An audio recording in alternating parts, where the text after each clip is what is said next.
Hey YouTubers, Mike Martins here, Mike Martins channel. Let's look at some metals. We've been covering the metal market here, gold and silver, a little bit of crypto, but more gold and silver and precious metals. And if you can hold it, you own it. And if you can't hold it, then you don't own it. And for people that stack silver, there's a lot of silver stackers out there hoping that something happens in the markets. Well, this article ties in with you guys. Metal focus. Silver prices may not gain on gold until later 2019.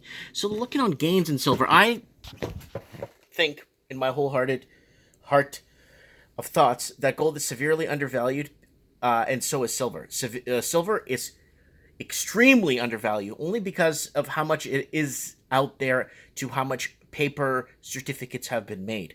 A lot of JP Morgan and all those big banks, Deutsche Bank, they've been handing out silver certificates faster than anything else. So people go into the bank, I like to buy 20 ounces of silver. Okay, here's your certificate signed by the bank. Here's the date you bought it on. This is the price of silver you bought it on. This is what it's worth. And bring in your certificate anytime and we could go ahead and give you the physical thing, but just keep it in our vaults. It's safer. Yeah, that's the problem. There's more paper out there than there is actual physical silver and gold.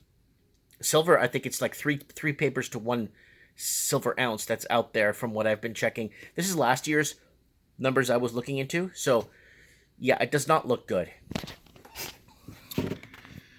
So, silver prices may well continue to underperform gold until the end of the year before silver starts to catch up, said consultancy Metals Focus in a report on Tuesday. Gold broke back above 1,300 an ounce during a rally in recent days, but silver has remained below 15 bucks. Guys, extracting gold and silver it's pretty much the same process, and I don't know why silver is that much. As a result, the gold to silver ratio has been above 90. The level not seen since nearly 1993, Metal Focus said. The ratio measures how many ounces of silver it takes to buy an ounce of gold, with the rising number of meaning in the underperformance by silver prices and vice versa. So this is the 90. So this is the ratio of how many ounces of silver it takes to buy an ounce of gold, and that's pretty steep. 90 is steep. Yeah, steep. That 90 is about 1,300 bucks when you kind of do the math. To a large extent, this reflects the lack of investor belief in silver's upside credentials. Metal Focus said. Analysts later added in our interview, the ratio will remain elevated over the short term, medium term, before the market dynamics start to change, enabling the ratio to start falling. But if gold continues to tick higher, eventually that should spill over into gains for silver, Metals Focus said. So they're hoping that there's going to be a bit of a strong, if there's a weaker dollar, you'll start seeing gold go up and crypto go up.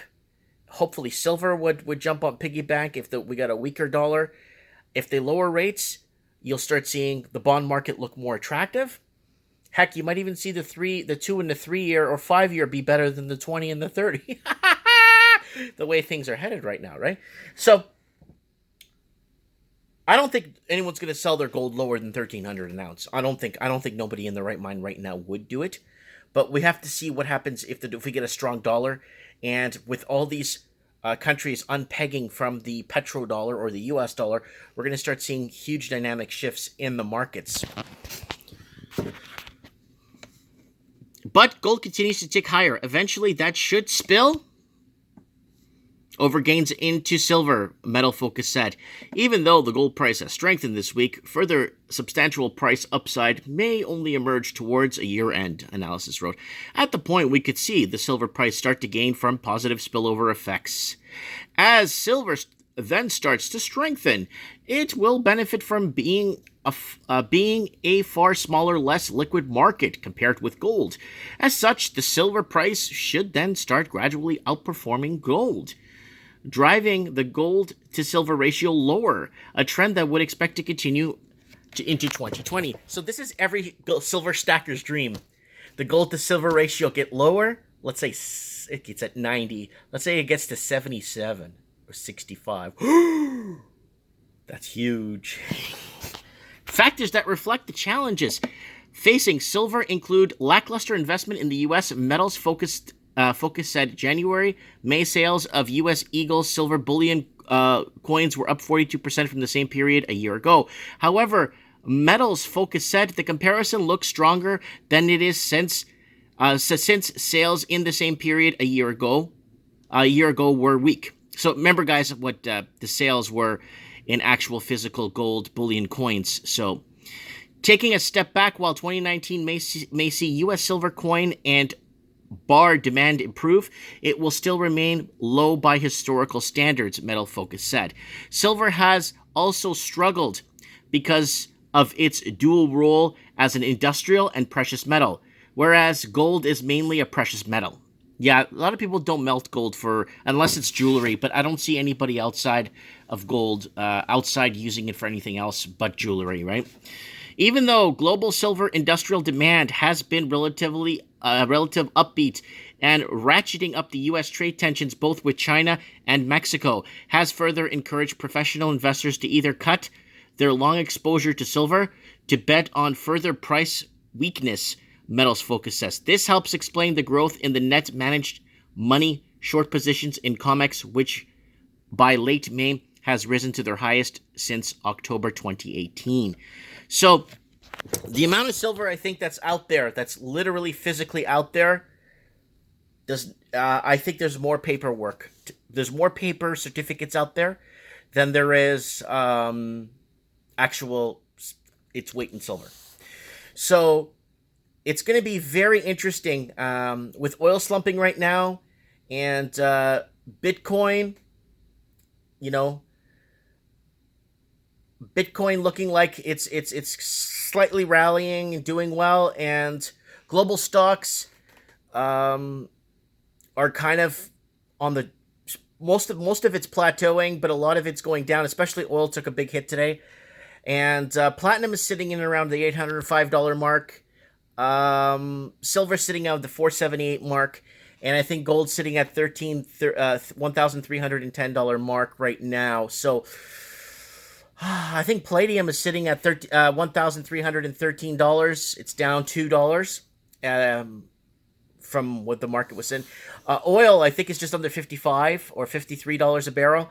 And another thing that I agree with Peter Schiff. I watch Peter Schiff from time to time, and I agree with the man a million gazillion percent. Oil is so severely undervalued.